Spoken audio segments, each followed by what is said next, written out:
प्रदेश के हाथरस में युवती के साथ हुए कथित सामूहिक बलात्कार की घटना को लेकर प्रदेश की योगी आदित्यनाथ की सरकार विपक्ष के निशाने पर आ गई है।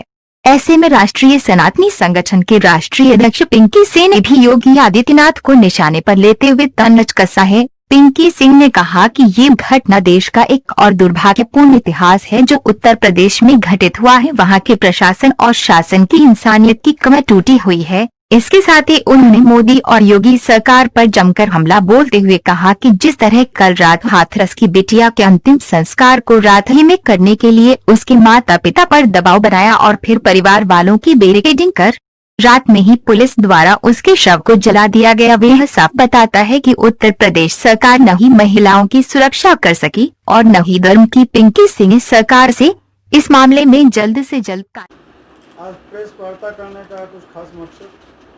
जी, आज मैं आप लोगों को बहुत विकास जी से कल बात हुई मेरी रात में, तो मैं बोली कि बहुत इमरजेंसी में आज का प्रेस कॉन्फ्रेंस मैंने बुलाया है क्योंकि देश एक बार फिर आज शर्मसार हुआ है।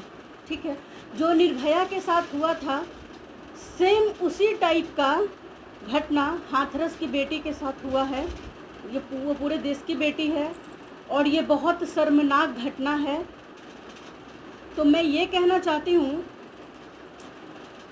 कि जो मीडिया चिल्ला चिल्ला करके बात करती है, अर्नब गोस्वामी जी खास करके ये सुन ले, मैं उनके लिए ये कह रही हूँ कि ठीक है, सुशांत के मुद्दे पे आप बहुत अच्छा काम किए, पालघर पे भी बहुत अच्छा बोले, न्याय दिलाने का काम कर रहे हैं आप, सुशांत को भी न्याय दिलाने का काम किए। लेकिन मेरा हम यहाँ पे मात खा रहे हैं इस जगह पे कि अर्नब गोस्वामी जी, आप पूछते हैं अक्सर लोगों से, आज मैं पूछ रही हूँ आपसे कि आप आज कहाँ हैं, क्यों नहीं बोल रहे हैं? देश की बेटी के साथ इतनी बड़ी दरिंदगी हो गई, आप आज चुप क्यों हैं?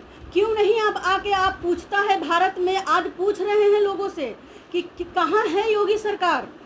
और सबसे बड़ी बात, ठीक है, वो चार लोगों को तो अरेस्ट किया ही, 15 दिन से वो लड़की हॉस्पिटल में एडमिट है। मैंने देखा कल आप लोगों के माध्यम से, न्यूज़ चैनल के माध्यम से ही मैंने देखा है,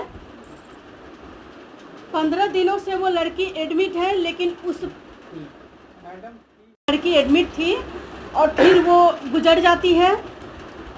और सबसे बड़ी बात कि 8 दिन लगता है यूपी पुलिस को एफआईआर लॉन्च करने में, उस केस में एफआईआर लॉन्च करने में 8 दिन लग जाता है।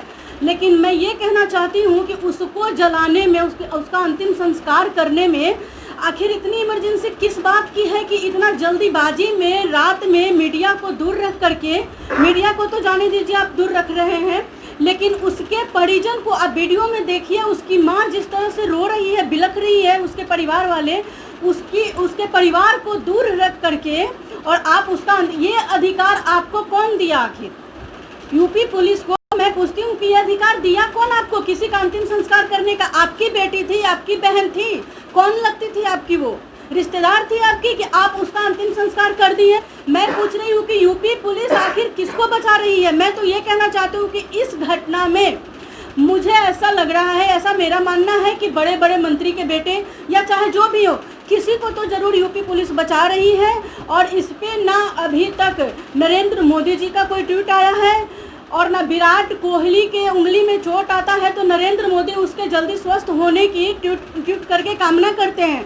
लेकिन देश में इतनी बड़ी दरिंदगी हो गई देश की बेटी के साथ, आज कहाँ है नरेंद्र मोदी जी? कहाँ गया उनका बेटी पढ़ाओ और बेटी बचाओ? कैसे बचेगी बेटी, बताइए? ऐसे बचेगी?